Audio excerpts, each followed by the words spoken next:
How are all of you lovely people doing today? My name is John, and welcome to another beautiful episode of the Zombie Storyline Q&A. This is a series where I take your questions about the zombie storyline and answer them. Whether it's a big, a small, or a simple question, I'm always happy to answer them. You can either leave your questions down below or tweet me at JohnnyJ25. If you want, you can also follow me on Twitter while you're there. It would be much appreciated. Either way, you may be in the next episode. Before I begin, I would like to mention that me and several other zombie YouTubers are giving away codes for the latest DLC. So if you haven't gotten your hands on Zetsubou No Shima and maybe you're a little bit strapped for cash, this is perfect. You just click the first link in the description, clickety-clack a few buttons, and boom, you are entered for a chance to win the latest DLC. We want to do this to give back to you guys for being so awesome and supporting us. Without further ado, let's begin. Today's episode will be kicked off with a question from Eric on Twitter, who asked, Johnny, after the ending cutscene, why do you think there was a teleportation screen, and what do you think they did? Love your stuff, by the way. So I gotta be honest with you guys, I made a mistake. It happens from time to time.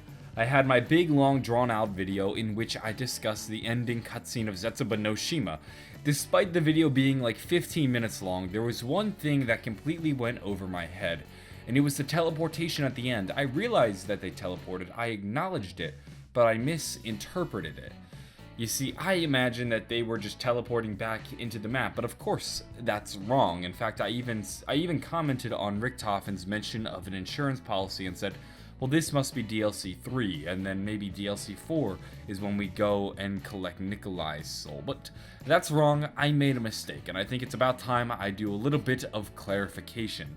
So let's rewatch the scene. 3 down, 1 to go. Guess it's you next, Nikolai. Nein. There is something else we must do. There is a chain of events that must be set in motion.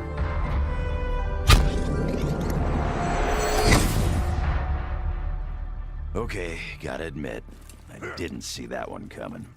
Call it our insurance policy, in case we don't like where we end up.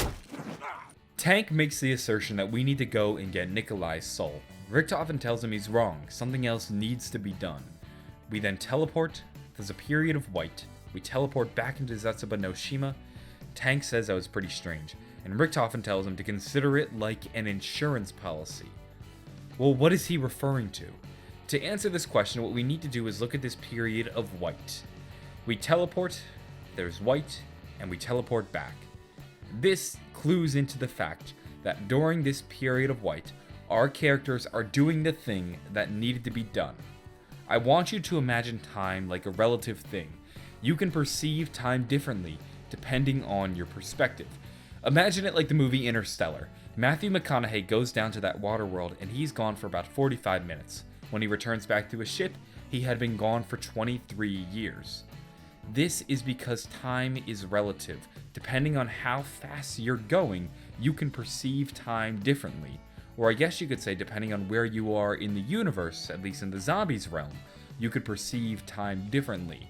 Using this theory, we can make the assertion that, while from our perspective the characters had only been gone for a few seconds, from their perspective, they were gone for the entire time period it took them to complete a whole new mission. Maybe a couple days they were gone, maybe a year they were gone. This isn't the first time we've experienced things like this in the zombie storyline.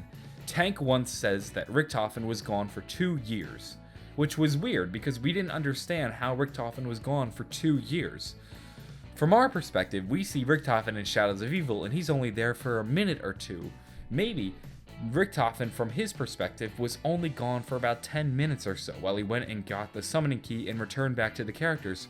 But from Tank's perspective, because he perceives time differently, he feels as though Richtofen was gone for 2 years. That may be what we're seeing in the zombie storyline, and that may be what's going on during this period of white. Our characters go on this mission to collect the insurance policy. If we are to assume that this period of white represents our characters going on a whole new mission, what we need to do is take a look at what's different about them before and after the mission. The biggest difference would be blood vials. Richtofen has been carrying blood vials since Origins. In fact, these blood vials had the identification numbers of 2 Maw of the Dead cellmates. Our characters are now carrying blood vials, and they haven't been carrying blood vials up until this point. These blood vials, though, don't have any identification number on them. We have no idea where they belong. They could be from Origins, they could be from Mob of the Dead, they could be from Shadows of Evil, they could be from Call of the Dead, they could be from our transit crew, they could literally be from anyone, and that's the tricky part about these blood vials. We can assume though that they're the insurance policy. They're the main difference between our characters as we go from the end of the Easter egg to this new period after the Easter egg when they have their insurance policy. We don't know how these blood vials will function. What some people have thought is that because the Mob of the Dead characters were trapped in an infinite cycle, maybe there's something fundamental about their blood that allows for these infinite recursive cycles. Maybe Richtofen is able to use them in some shape or form to repeat the past when he doesn't like an outcome. Almost like a Groundhog's Day situation where we're just gonna keep doing this thing over until we get it the way we want. And maybe blood vials are what allowed that to happen. This could be the insurance policy. This would ensure that our characters complete their mission in case anything goes awry, which could possibly be the case considering we've been told that Primus will fail. Like I said, this is all just theories. This is what we can assume based on the evidence that we have at the moment. The trickiest part about all of this are the facts that we don't have any of the identification numbers for the new blood vials. What we can though assume is that these blood vials are the insurance policy. Moving on, we now have a question from Cameron Boisvert who asked Johnny, who is the Emperor? I gotta be honest, this is one of those questions that are incredibly simple. And I don't mean to be rude to you, Cameron, but it's one of those questions that I kind of have ignored for the longest time because I'm like, well, of course, everyone knows who the Emperor is. But maybe you don't know who the Emperor is, and I continue to see this question a lot, so I figure, alright, I'll answer the question. Takio is always talking about the Emperor, and when he's talking about the Emperor, he's talking about the Emperor of Japan, the literal person. I think sometimes we get caught up in the mysticism and the nature of zombies where we're never really told things directly, and we're always given objects and we're forced to come up with our own explanations and theories of them. And sometimes we'll say, okay, well, who's this Emperor character and where does he come from? And we forget that sometimes the zombie storyline is actually based on history and facts. So when Takio says the Emperor, he's broadly speaking about the Emperor of Japan. It all depends on which Takio you're playing as. Should you be playing as the Takio from World War I, he's probably referring to Emperor Taisho. I believe that's how you pronounce his name. He ruled during World War I. Should we be playing as the original Takio, he's most likely referring to Emperor Hirohito, who was the emperor during World War II. You see, this all comes down to Japanese culture. In Japan, you are always paying respect to the emperor. You are always loyal to the emperor, even to the death, and that's why Takio is always speaking about the emperor.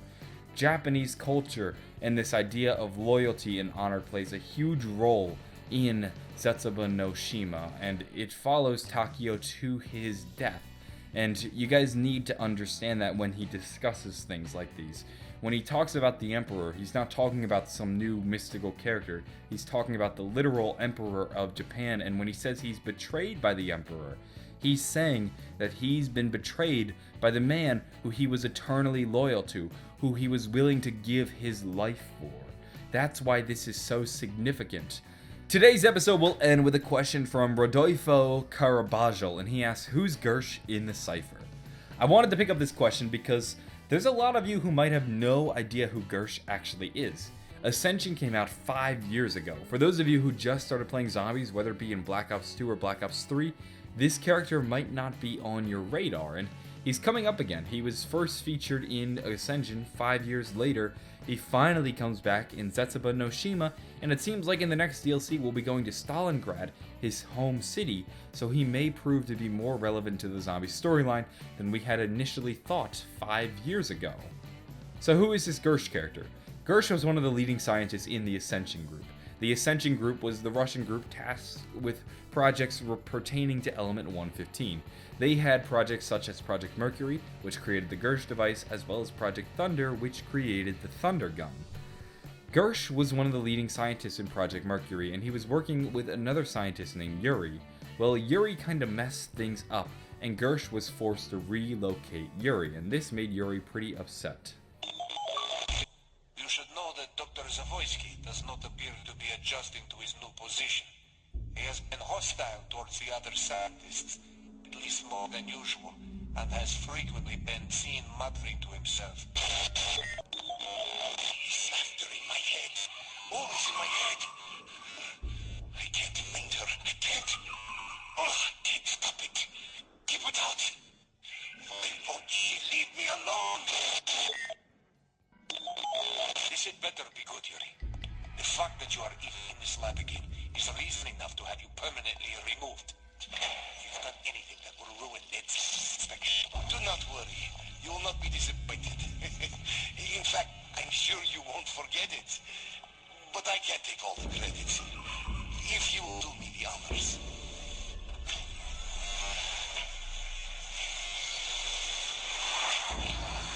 What the?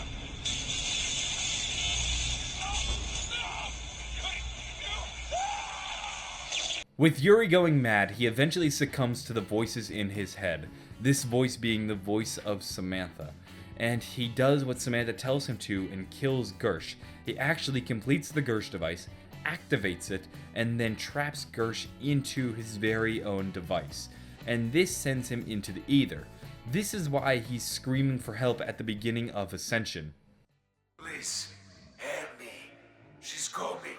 The mechanism must be repaired. Who are you?